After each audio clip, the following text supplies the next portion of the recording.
Alright, so we are getting into game 2 of this match between Blerg and Drakochela in the Scarlet Violet Booster Battle Series. In this tournament, players are limited to only cards from the Scarlet and Violet set, and they can only run 2 copies of any given Pokémon EX. We have Blerg's Gardevoir Oinkologne deck versus Drakochela's Kilowattrel Palma Miraidon deck. We see an electric generator attach 1 energy over to the Palmy, and Jack will go ahead and get the rest of the evolution line up and running.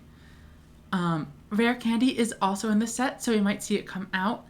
And we do see Blerg's hand is not looking too good. However, with Mesagoza, they can flip heads and get Gardevoir EX to help them out just a little bit. We also see Oinkologne come out, which would normally be able to pick up a KO with its first attack, but Drakochela playing around it by only benching 1 other Pokemon, meaning that Oinkologne EX is only going to be able to deal 40 damage. We do see a heads on Mesagoza, and a Gardevoir EX might be coming out. We'll have to see whether or not they use the Rare Candy or choose to evolve naturally through Kirlia. And we do see it probably because they are trying to get off Oinkologne's second attack. No. Passing back to Drakochela. Wattrel with just 10 HP remaining probably isn't going to be able to put up too much of a fight. Collect can draw a card, but even if they evolve into the Kilowattrel, Skill Jive, the 2 energy attack, only deals 50 damage, so it's not going to make much of an impact on the current board state. We see a Varoom come down. One of Drakochela's support Pokemon is that Revavroom that lets you discard an energy and draw up to 6 cards in hand. And we do see a pretty passive turn. One thing to note is that neither player are running any Pokemon catchers in their deck, meaning that there is no Gust. If you can get something on the bench, it will be safe there.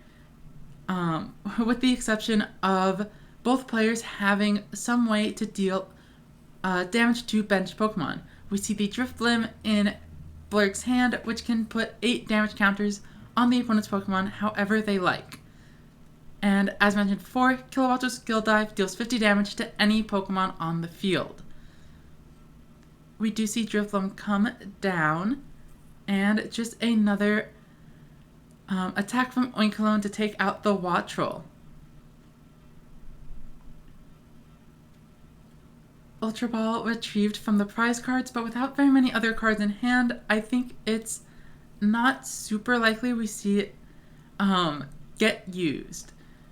We see that they are holding onto the Judge just in case, and a Crushing Hammer comes out, though it is not going to be that useful against the Gardevoir EX deck, due to the ability to just constantly be reattaching the energy for 20 damage a piece. We see an Electropause come out for 230 damage, but as I said, even if they had landed heads on Crushing Hammer, Gardevoir EX could have attached the damage, could have attached the energy right back, and Oinkologne would have still been just fine. With a Professor's Research in hand, Ultra Ball can be used within the deck, grab the second Oinkologne, and then draw a fresh 7 cards. Though it seems they are instead opting to go ahead and set up another Ralts. We see them find the Oinkologne anyway, and they attach onto the active. This is going to help them get the KO, as there should be 1 energy in discard. That said, they instead choose to go for Drifblim to knock out the Varoom before it can evolve, which is a great strategy, as the Palma on the field is going to be unable to use Electroclaws next turn. Even with its ability to attach an energy from deck, it'll take 2 turns, as Electric Generator cannot attach to the active Pokemon. We see the Mesagoza flip come out, and on a heads, they'll probably go ahead and opt to add Gardevoir. Unfortunately, they do roll tails, So we are likely to just see the Curse German come out and place all 8 counters onto Varoom.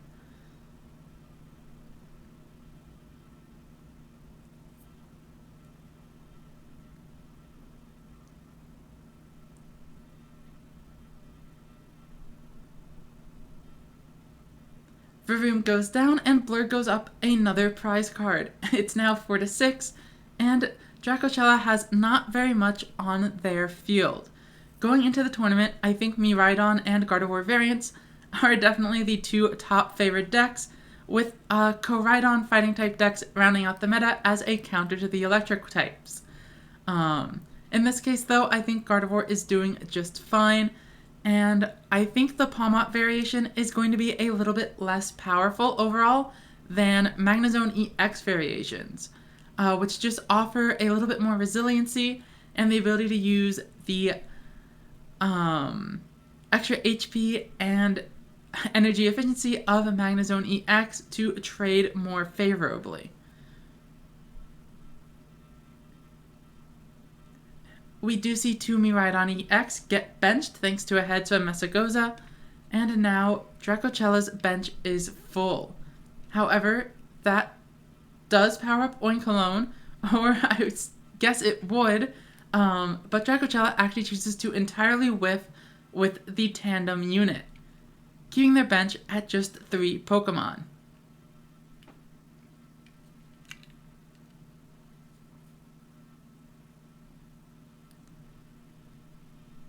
We see an Electrogenesis come out, but as I mentioned, it's not going to help Palmot land an attack, so I'm not sure I agree with this, as keeping the energy in the deck could help you power up with an electric generator later on.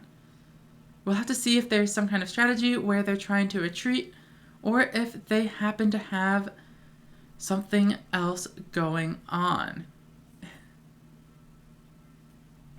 Looks like they just switched to get safely to the bench and bring in a Palmy as a sacrifice.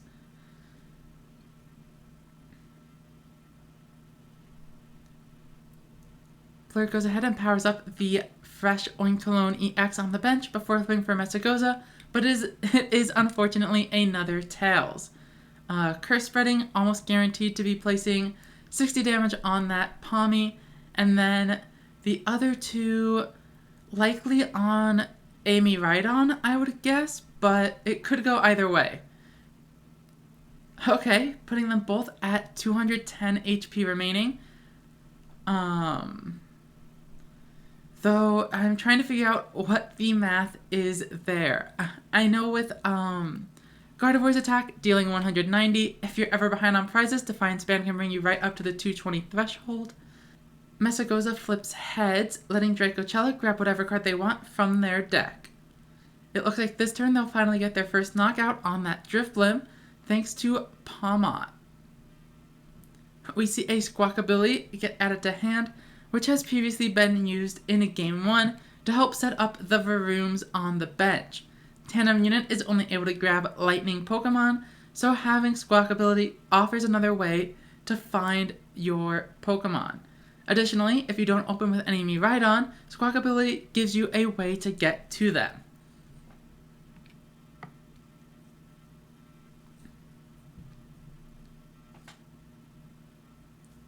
It looks like Blerg is hovering over the Gardevoir and is intending to send it in this turn. With 2 Ultra Balls in the hand, they can definitely get to the Gardevoir EX if they'd like, but they might as well try to use the Messagoza first.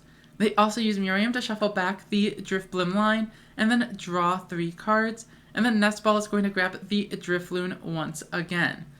By placing Drifblim onto the Drifloon on the bench, they now have all of their attackers on the field at once, able to use whatever it is that best fits the situation. A third Tails from Messagoza means that Gardevoir EX is not coming out this turn unless Ultra Ball gets played down. We do see Psychic Embrace attaching 2 energies to the already on the field Gardevoir, getting ready to preparing to knock out the Palmot. It looks like they're going to end the turn here, saving the rest of their resources for later down the road. With just 2 prize cards left, knocking out either of those 2 Miraidons will end the game. Let's see if Blerg will be able to clinch this out. With no energy on the field, Drakochela is absolutely in a come from behind situation, especially being down 3 prize cards. They need to land some pretty crazy electric generators and then have more cards on top of that if they want to be making any attacks this turn. We see Mesagoza going for a Varoom, and a Squawkabilly comes down onto the bench alongside a second one.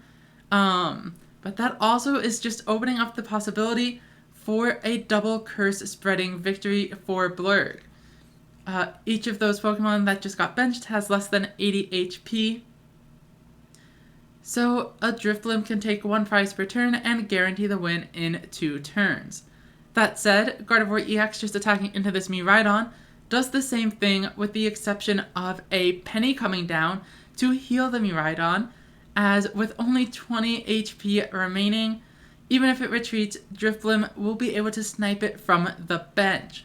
We go into what is likely to be Dracochela's last turn, and we see a Nemona coming out to draw 3 cards, which is definitely not going to do it. We see Drifblim fire off the attack, and that is game.